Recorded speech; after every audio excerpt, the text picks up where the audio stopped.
ശബരിമല സ്വർണ്ണ കവർച്ച കേസിൽ കൂടുതൽ പേരെ സാക്ഷികളാക്കി ഉൾപ്പെടുത്തി കേസ് ശക്തമാക്കാൻ ഇഡി സാക്ഷികളാകാൻ സാധ്യതയുള്ളവരുടെ മൊഴികൾ ഈ ആഴ്ച തന്നെ രേഖപ്പെടുത്താനാണ് ഇഡിയുടെ ലക്ഷ്യം. സ്വർണ്ണപ്പാളികൾ വീട്ടിലെത്തിച്ച് പൂജിച്ച നടൻ ജയറാമിനെയും സാക്ഷിയാക്കാനാണ് സാധ്യത. തിരുവിതാംകൂർ ദേവസ്വം ബോർഡിലെ ചില ഉദ്യോഗസ്ഥരും സാക്ഷി പട്ടികയിലേക്ക് വരും എന്നാണ് സൂചന. വിവരങ്ങളുമായി ജിജീഷ് കർണാവിനൊപ്പം ചേരുന്നു. ജിജീഷ്, SIT ഇഴഞ്ഞു നീങ്ങുമ്പോൾ ഇഡി ശക്തമായി മുന്നോട്ട് പോകുന്നു. കൂടുതൽ പേരുടെ മൊഴി രേഖപ്പെടുത്താനാണ് നീക്കം, അല്ലേ?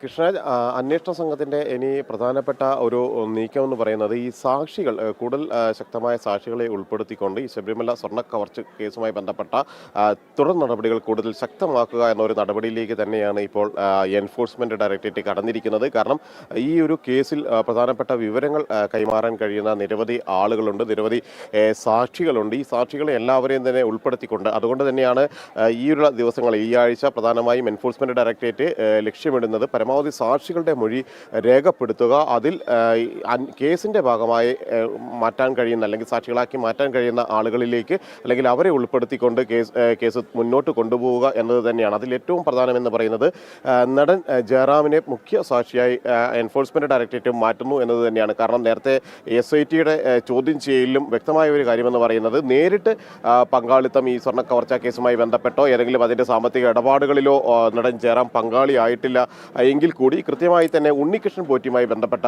കാര്യങ്ങൾ വ്യക്തമാക്കാൻ കഴിയുന്ന ആളാണ്. ഉണ്ണികൃഷ്ണൻ പോറ്റി സാമ്പത്തിക ലാഭം ലക്ഷ്യമിട്ടുകൊണ്ടാണ് ശബരിമലയിലെ സ്വർണ്ണപ്പാളികൾ കൊണ്ടുപോയത് എന്ന് ഏറ്റവും കൃത്യമായി പറയാൻ കഴിയുന്ന അല്ലെങ്കിൽ അതുമായി ബന്ധപ്പെട്ട തെളിവായി മാറുന്ന സാക്ഷി എന്ന് പറയുന്നത് ജയറാമാണ് എന്നതുകൊണ്ട് തന്നെ SITയും ജയറാമിനെ മുഖ്യ സാക്ഷിയാക്കാനുള്ള ശ്രമങ്ങൾ അത്തരം നീക്കങ്ങൾ നടത്തുമ്പോൾ തന്നെയാണ് എൻഫോഴ്സ്മെന്റ് ഡയറക്ടറേറ്റ് കൂടി നാളെ ചോദ്യം ചെയ്യലിനെ വിളിപ്പിക്കുകയും സമൻസ് നൽകുകയും എല്ലാം ചെയ്തിരിക്കുന്നത്. അതോടൊപ്പം തന്നെ പ്രധാനപ്പെട്ട സാക്ഷി എൻഫോഴ്സ്മെന്റ് ഡയറക്ടറേറ്റിന്റെ കേസുകളിലെയും പ്രധാനപ്പെട്ട സാക്ഷി നടൻ ജയറാം തന്നെയായിരിക്കും. കാരണം ഇത്തരത്തിലുള്ള ഒരു സാമ്പത്തിക ഇടപാടുകളുടെ ഭാഗമായി മാറിയില്ല എന്ന് പറയുമ്പോൾ തന്നെ ഈ സ്വർണ്ണപ്പാളികൾ തൻ്റെ വീട്ടിൽ ഉണ്ണികൃഷ്ണൻ പോറ്റി എത്തിച്ചിരുന്നുവെന്നും അതിന് ദക്ഷിണ നൽകിയിരുന്നു എന്നെല്ലാമുള്ള മൊഴികൾ ജയറാം നൽകിയിരുന്നു. ഈ സ്വർണ്ണപ്പാളികൾ ഇതേ രീതിയിൽ മറ്റ് ആളുകളിൽ പല ആളുകളുടെയും വീടുകളിലോ അല്ലെങ്കിൽ വൻ വ്യവസായികളുടെയോ മറ്റു ആളുകളുടെ എല്ലാം പ്രമുഖരായ ആളുകളുടെ എല്ലാം തന്നെ അടുത്തെത്തിച്ചുകൊണ്ട് അതിലൂടെ സാമ്പത്തിക നേട്ടം അത്തരത്തിൽ കൂടി സാമ്പത്തിക നേട്ടം ഉണ്ണികൃഷ്ണൻ പോറ്റി ലക്ഷ്യമിട്ടിരുന്നു എന്ന് അന്വേഷണ സംഘം മനസ്സിലാക്കുന്നുണ്ട്. അതുകൊണ്ട് തന്നെയാണ് ഈ ഒരു സാക്ഷികളെ മാത്രമല്ല ദേവസ്വം ബോർഡിലെ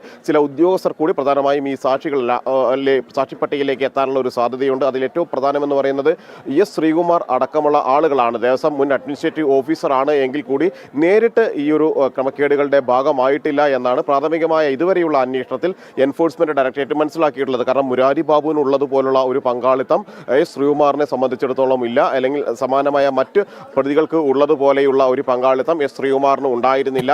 ആ ഒരു ചെറിയ കാലാവധിക്കുള്ളിൽ മാത്രമാണ് അവിടെ S ശ്രീകുമാർ അഡ്മിനിസ്ട്രേറ്റീവ് ഓഫീസറായി ചുമതല ഏൽക്കുന്നതും തുടർന്ന് മേലുദ്യോഗസ്ഥരും ദേവസ്വം ബോർഡും എല്ലാം പറയുന്നത് അനുസരിച്ച് പറയുന്ന സ്ഥലങ്ങളിൽ ഒപ്പിട്ട് നൽകുകയും ബഹസർ തയ്യാറാക്കുന്നതിനുള്ള സഹായങ്ങളും എല്ലാം തന്നെ ചെയ്യുകയും ചെയ്തത് എന്നതുകൊണ്ട് തന്നെ S ശ്രീകുമാർ ഒപ്പം തന്നെ നടൻ ജയറാം ഉൾപ്പെടെയുള്ള ആളുകളായിരിക്കും ഈ കേസിൽ പ്രധാനപ്പെട്ട സാക്ഷികളാവുക. ശക്തരായ സാക്ഷികൾ ഉണ്ടാകുമ്പോൾ തന്നെ കേസ് കോടതിയിൽ നിലനിൽക്കാനും അത് വാദങ്ങൾ ബലപ്പെടാനുമുള്ള ഒരു കാര്യം തന്നെയാണ്. കാരണം മുമ്പും മറ്റു കേസുകളിൽ പലതിലും എൻഫോഴ്സ്മെന്റ് ഡയറക്ടറേറ്റ് ഇതുപോലെ ഏറ്റവും പ്രധാനപ്പെട്ട പ്രതികളിൽ തന്നെ ഒരാളെ നേരിട്ട് കേസുമായി ബന്ധമില്ലാത്തതും എന്നാൽ ഈ കേസിൽ നിർണായകമായ വിവരങ്ങൾ നൽകാൻ കഴിയുന്ന നിർണായക സാക്ഷികളാക്കാൻ ഒരുപക്ഷെ ജയറാമനും തിരുവിതാംകൂർ ദേവസ്വം ബോർഡിലെ മറ്റംഗങ്ങൾക്കും സാധ്യതയുണ്ട്.